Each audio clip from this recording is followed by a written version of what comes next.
Salut tout le monde. C'est pas original. Euh, bon, bah écoutez, ici on n'a plus de neige en une journée. Il a fait plus 5 il y a 2 jours. Toute la neige a disparu. Enfin, il en reste un peu, il reste la glace quoi. Parce que il y a eu du vent pendant la nuit et du coup ça a gelé toute l'eau qui avait fondu. Et ce matin j'ai été chercher de l'eau au puits, c'était une vraie patinoire. Mais bon, dans les champs, tout ça, il n'y a plus de neige, il n'y a plus rien, terminé. Un peu décevant l'hiver cette année. Bon, enfin voilà. Bon, bah pensez à vous abonner, mettre un pouce, partager les vidéos que je fais, pour qu'il y ait de plus en plus de monde qui s'abonne. C'est pas pour. Pour être honnête avec vous, plus il y a de gens qui s'abonnent, plus il y a de gens qui recevront mes vidéos sur leur page YouTube quand elles s'ouvrent.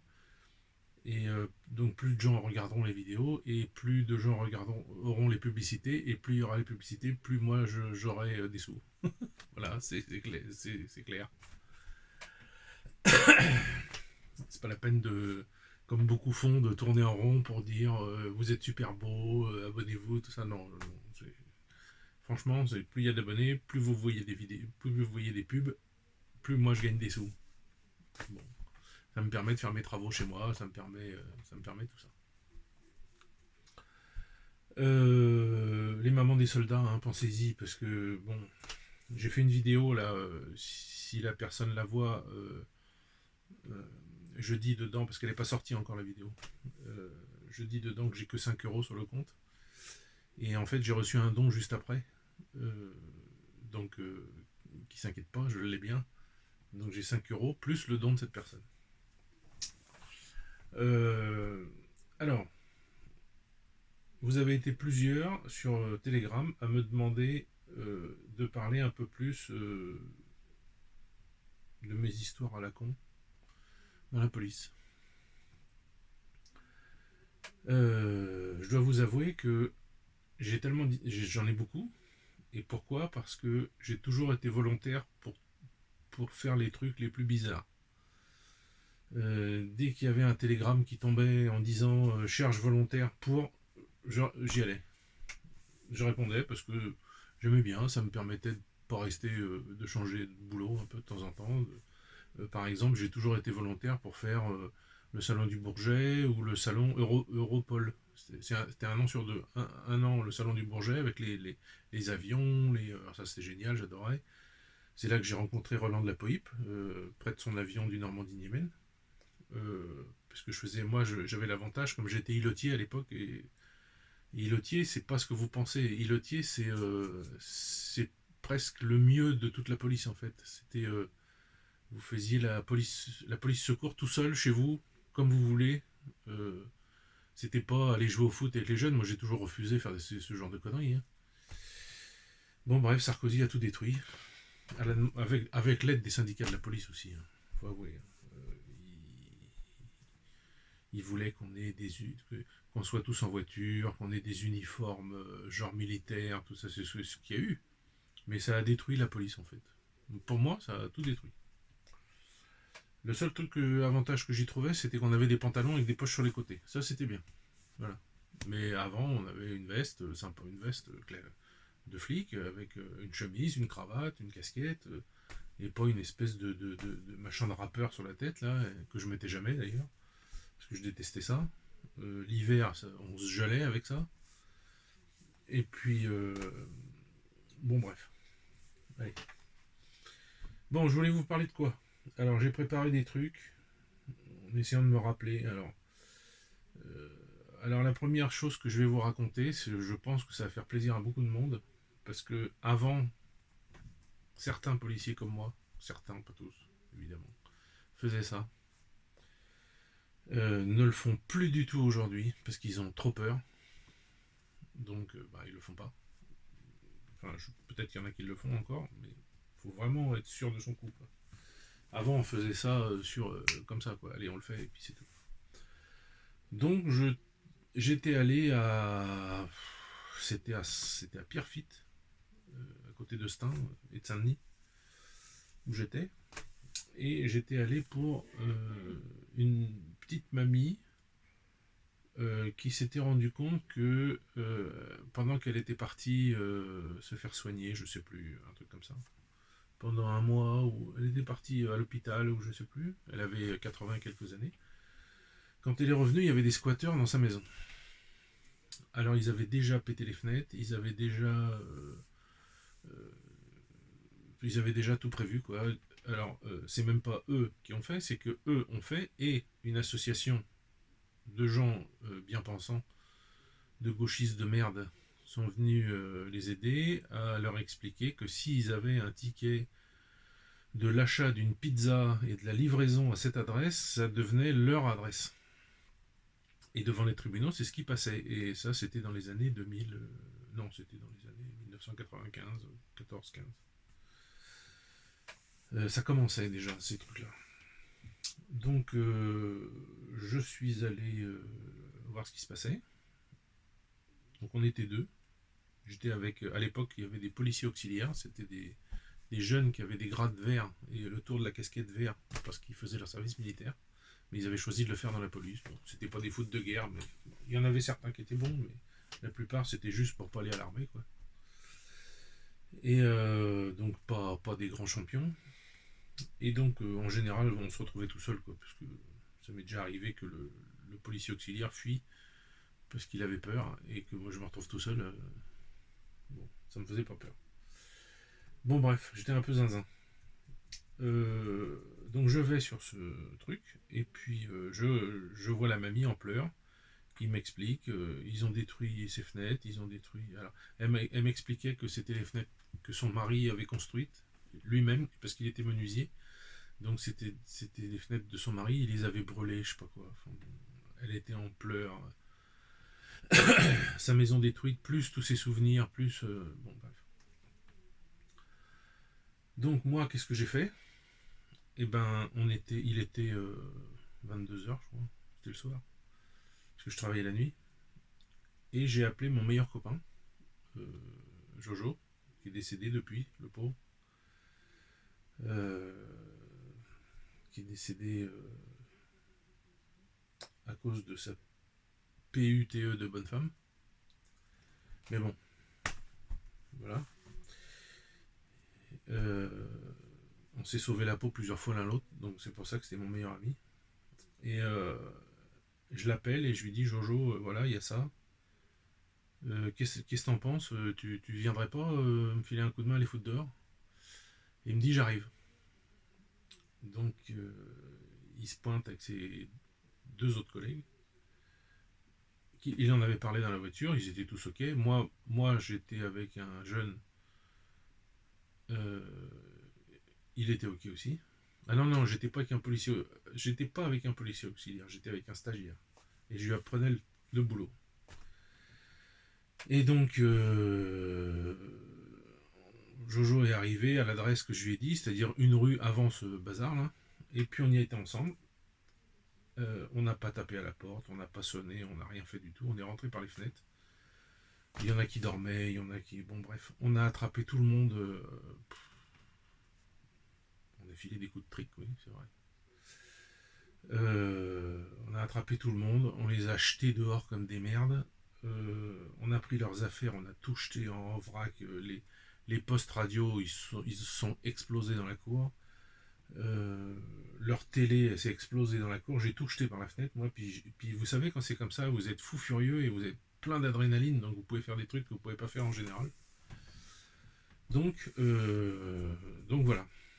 Voilà ce qu'on a fait. On les a foutus dehors. Je me rappelle avoir dit à un qui était le chef un peu de ce truc-là que s'il revenait, c'était les dents que je lui pétais.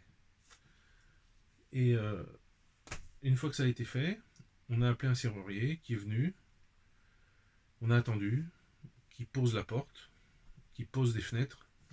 C'est des fenêtres spéciales avec des entourages en métal qu'on ne peut pas casser, quoi, pour rentrer. La petite dame, elle nous a remercié un milliard de fois.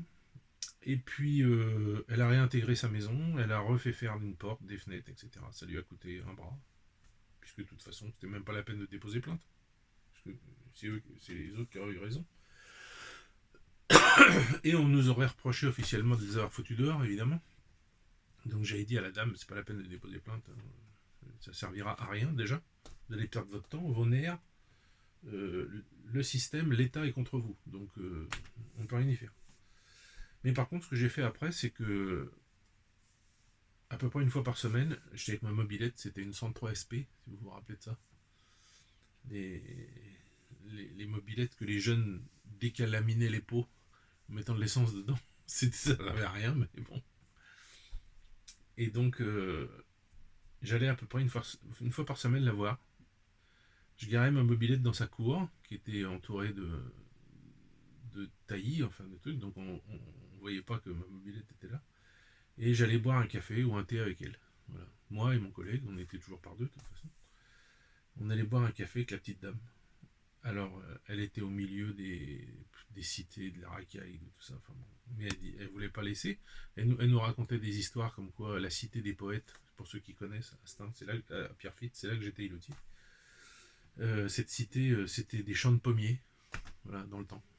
Et ils ont tout ruiné, ils ont tout pété pour faire ces espèces de merde là. Oui, c'était plein de recoins, c'était plein de petits passages et tout ça. Ici, si les mecs se barraient là-dedans, on pouvait pas les retrouver, quoi, parce que il y avait trop de passages, trop de trucs comme ça.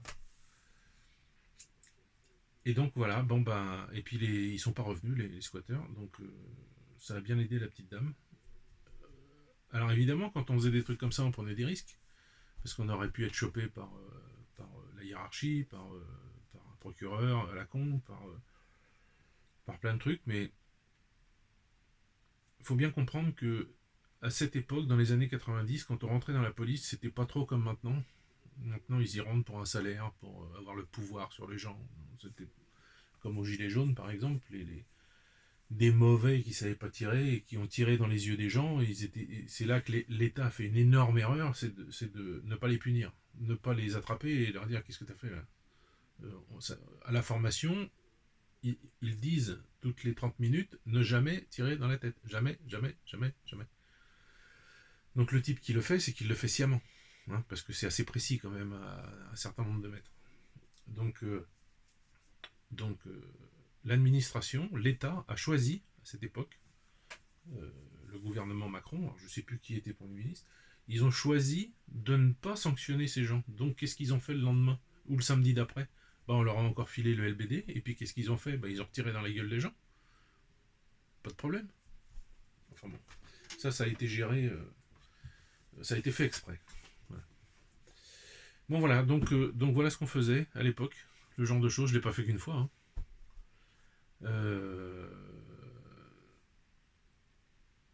On rentrait dans la police à l'époque on n'avait qu'une seule idée.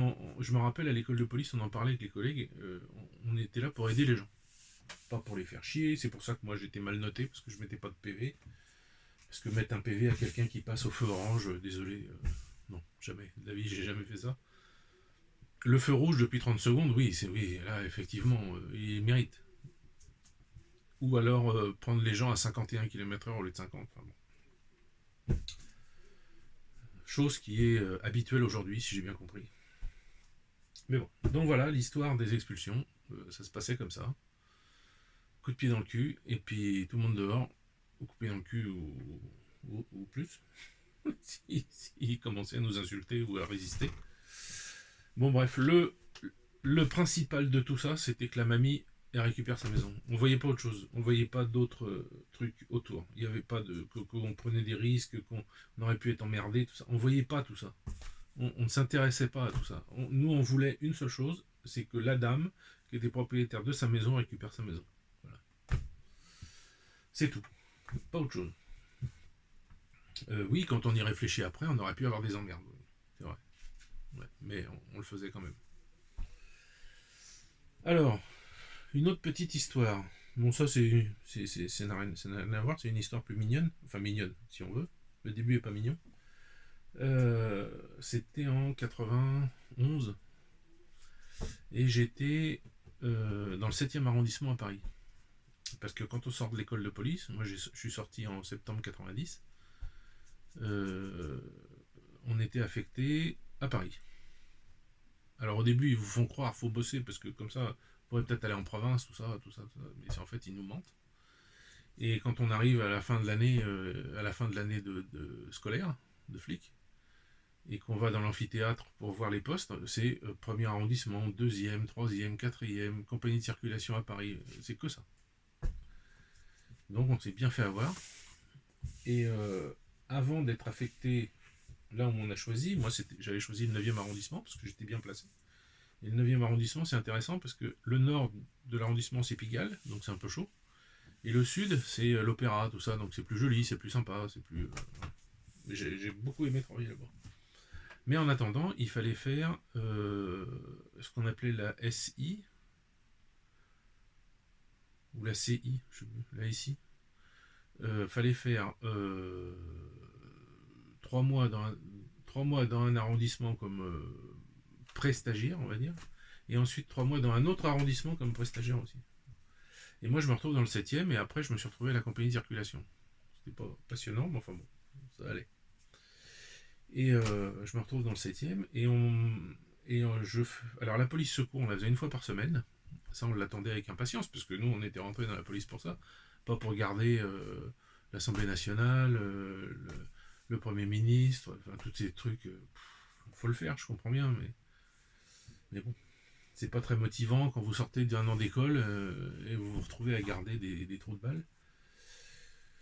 Bref, donc je me retrouve dans la police secours ce jour-là et un type saute de la tour Eiffel et se suicide. Donc quand on arrive, le type avait pas réfléchi, il est monté, on sait pas à quel étage, il a sauté et il pensait, je pense, s'écraser par terre, mais la tour Eiffel, il a oublié que la tour Eiffel c'est comme ça. Et donc en sautant de là, eh ben, on s'encastre dans les pieds, dans les morceaux de métal qui sont comme ça. Donc le type il était coupé en 4-5 morceaux. Il y a une jambe qui est tombée par terre là, la tête et la moitié du bras, enfin le bras qui est tombé là-bas. Enfin bon, il y en avait partout. Les pompiers ont dû aller avec des cordes d'escalade, ou descendre plutôt, en rappel, pour aller décrocher les morceaux qui restaient, etc. Parce qu'ils ne pouvaient pas laisser du résiné et puis les bouts sur la tour Eiffel. Donc, on était deux. L'autre, c'était un ancien. C'était même un brigadier, je crois, je me rappelle plus. Et il me dit, tiens, Nicolas, va voir les caisses, là, les responsables de la tour Eiffel, et demande-leur la clé. Ça, je savais pas qu'il y avait une clé, mais je l'ai appris là. Demande-leur la clé pour aller voir tout en haut, s'il n'a pas laissé une lettre. Enfin, faire tous les étages, en fait, et puis regarder au bord de là où il a sauté, voir s'il n'a pas laissé un courrier, quelque chose. Voilà. Et me voilà parti demander la clé, donc je demande la clé, et je prends l'ascenseur jusqu'au maximum. Alors, je me rappelle plus si c'est deuxième étage, je crois, l'ascenseur, troisième, deuxième peut-être. Et après, c'est à pied. Alors, c'est des escaliers en colimaçon, comme ça. Et puis, à un moment, vous arrivez dans l'escalier, il y a une grille qui était fermée à clé. Donc, j'avais la clé, hop, j'ouvre, je passe, je referme derrière moi, je passe. J'arrive à un étage qui n'était pas utilisé à cette époque-là, je crois qu'il a été rénové depuis, où c'était le bureau de Gustave Eiffel. Mais c'était fermé, ça n'a pas été entretenu, ça n'a pas été depuis sa mort apparemment. Alors, entre des planches un peu pourries, tout ça, enfin bon, je jette un œil parce que toujours curieux. Et je vois à l'intérieur, j'avais une lampe torche, je vois à l'intérieur un bureau, une chaise, des trucs, une map monde, je me rappelle, un tas de trucs, plein de poussière, plein de. Voilà. Je pense que depuis sa mort, c'était resté comme ça. Je pense. Mais bon, c'est ce que je me suis imaginé. Peu importe. Donc c'était intéressant déjà de voir ça.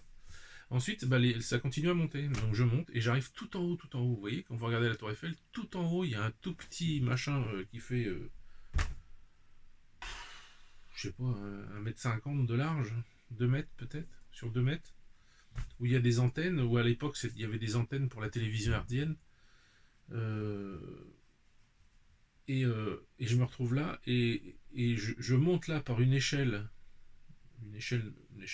avec des anneaux autour de moi, là, vous savez, pour pas tomber.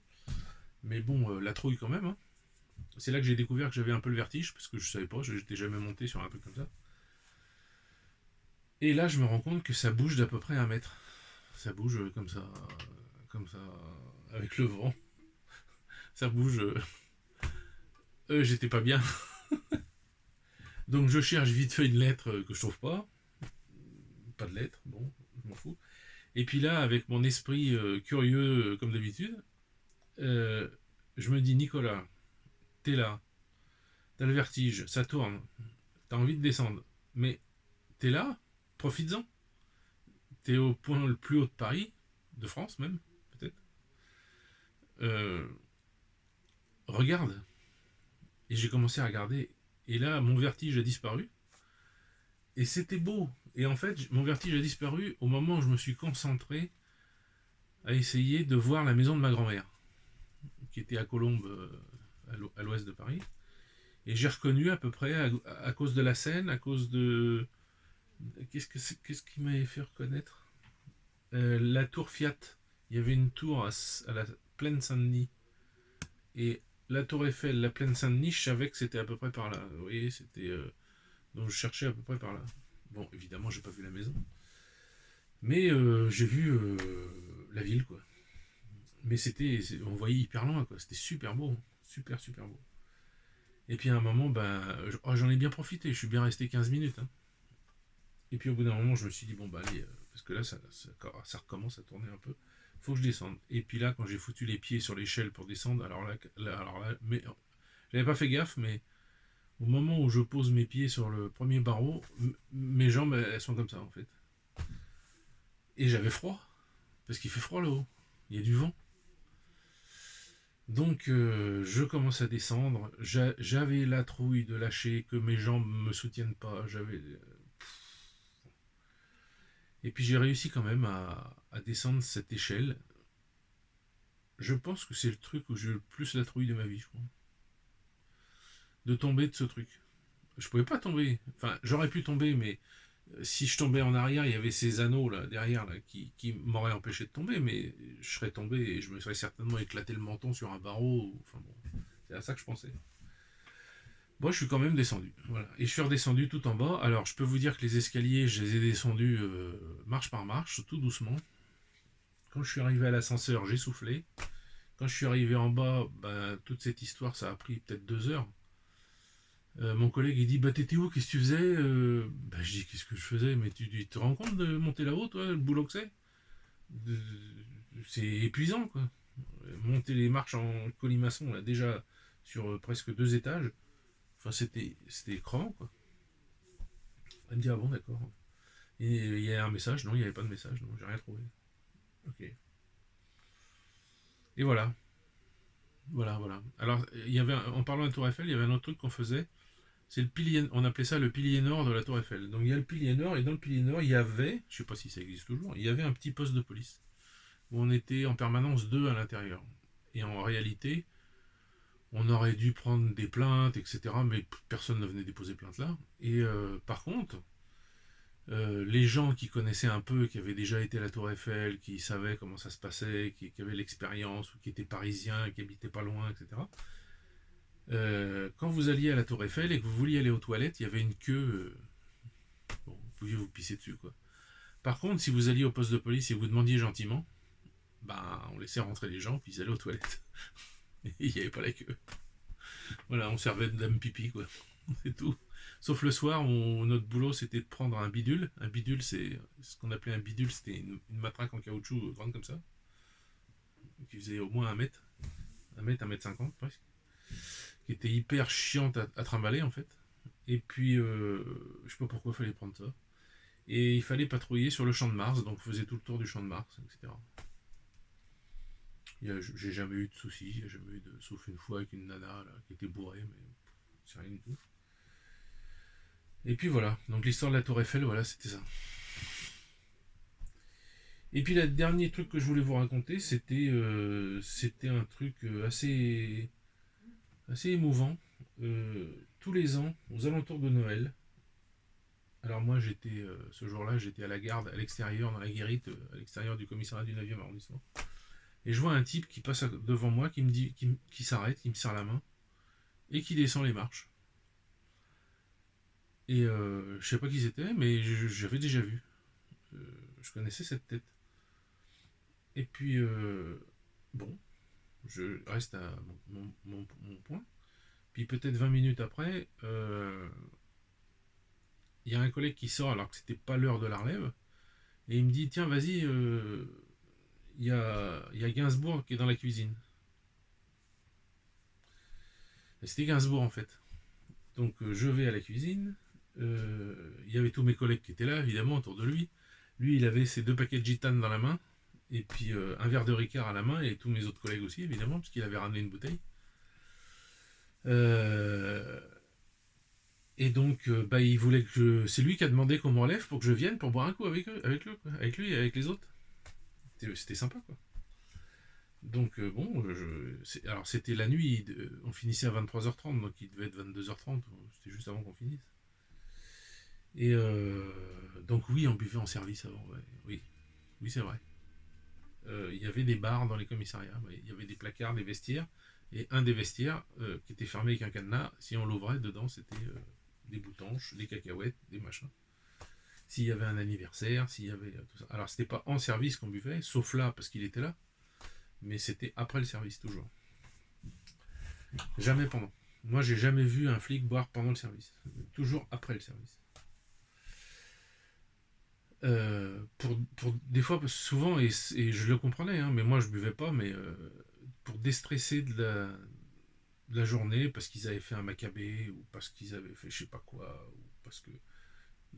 J'en sais rien. Ou son copain a été blessé, il était à l'hôpital, enfin le collègue, enfin voilà, c'était ça. C'était dans ces occasions-là, ou un anniversaire. Voilà.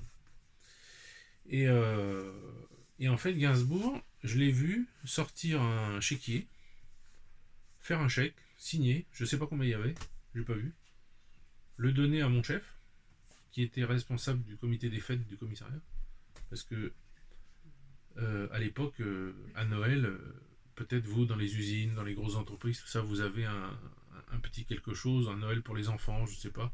Nous, on n'avait que dalle, on n'avait rien. Rien. Ça s'est fait plus tard, des années plus tard, j'ai vu ça à Stein, où c'était pas la police qui faisait, mais c'était les gens. Par exemple, le patron du grand cinéma de la Courneuve, je crois, invitait un dimanche matin tous les policiers et leurs enfants pour le Disney de Noël. Parce qu'il y avait toujours un Disney qui sortait tous les ans. Voilà, pour que les enfants voient le Disney. Et il y avait je me rappelle qu'il y avait ils avaient fait venir le, le, le camion des pompiers avec la grande échelle. Et la grande échelle avec le pimpon, tout ça arrive alors qu'on était tous dehors. C'était après le film. Et l'échelle se déploie sur le toit du cinéma. Et là, il y a un Père Noël qui arrive. Et en fait, c'était un vigile du cinéma, c'était un black. Et qui est descendu, on était pété de rire. Lui aussi d'ailleurs. Il était super sympa. Et puis il est venu apporter des cadeaux aux gamins. Une poupée aux filles, une voiture aux garçons. Enfin, c'était vraiment sympa. Voilà, donc Gainsbourg, il a donné un chèque à cette époque. Et il faisait ça dans tous les commissariats de Paris. Et grâce à lui, et vous voyez, j'y pense toujours, donc ça, il reste dans nos mémoires grâce à ça aussi. Euh, le chef en question là, achetait des cadeaux pour nos gamins. Donc il achetait un sapin, parce que l'administration ne nous donnait même pas un rond, un franc pour acheter un sapin. Donc on achetait un sapin qu'on mettait dans la salle de repos, des guirlandes, ça on en avait déjà, ou des neufs si elles étaient cassées, enfin bon. Et puis un jour autour de Noël, un dimanche matin souvent, parce que c'est là qu'il y avait le moins de boulot, on venait avec les gamins. Enfin, moi j'en avais pas à l'époque, mais les collègues venaient avec les gamins. Et il y avait les cadeaux avec le nom des gamins, et puis les gamins avaient un cadeau, quoi, payé par Gainsbourg. Voilà. Et il a fait ça, je sais qu'il faisait dans d'autres commissariats, donc j'imagine qu'il ne le faisait pas que dans quelques-uns. Il allait au 18e, je le sais, il allait au 9e, et les autres, il devait faire aussi le 20e, je crois qu'il faisait, et puis les autres, je pense qu'il devait aller partout. Le 7e, je me rappelle qu'on en avait parlé. Mais il faisait tous les 20 arrondissements, je pense. Alors évidemment, vous pensez bien que c'était pas fait pour ça. Je vois pas le bonhomme faire exprès pour ça. Mais si nous on était en patrouille et puis quelqu'un nous appelait ou que lui on le voyait et puis qu'il était sur le trottoir complètement raide ou qu'il voulait prendre sa voiture alors qu'il était complètement fumé, et ben on l'embarquait dans la police secours. Un de nous conduisait sa bagnole et enfin je sais même pas si c'était sa voiture d'ailleurs. Je crois que c'était une voiture de location quand mes collègues avaient fait ça. Bon, on s'en fout. Et on le ramenait chez lui. Voilà. Sans, sans le foutre en ivresse, sans le foutre. Parce que les gens qu'on mettait en ivresse, en général, c'était les gens bourrés, mais qui foutaient le bordel. Si les gens étaient calmes, gentils, rigolos, tout ça, moi je les mettais pas en garde, je les foutais pas en dégrisement. On appelait ça le dégrisement. C'était une cellule avec une grosse porte en bois et on vous foutait dedans pour dégriser, pour le temps que l'alcool disparaisse, et quand l'alcool était disparu, vous sortiez avec un PV. Bon, un PV à 45 francs, je sais plus, enfin c'était pas cher, c'était pas un gros truc.